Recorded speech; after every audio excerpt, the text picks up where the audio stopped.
Hey everyone, welcome to our channel. If your Snapchat account has been locked for violating community guidelines, then there are specific steps you can take to try to regain the access. So let's get started. Firstly, go to the any web browser and search for the Snapchat support and tap on the Snapchat support option available in the top. So after you tap on it, you'll get to see my account is compromised option available there. So tap on it again.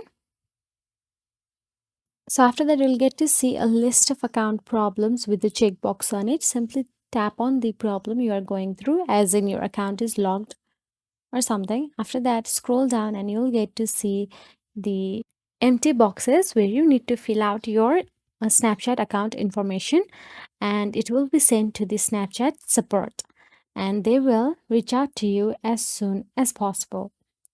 So, if you found this video helpful, please like, share, and subscribe our channel. And thank you so much for watching.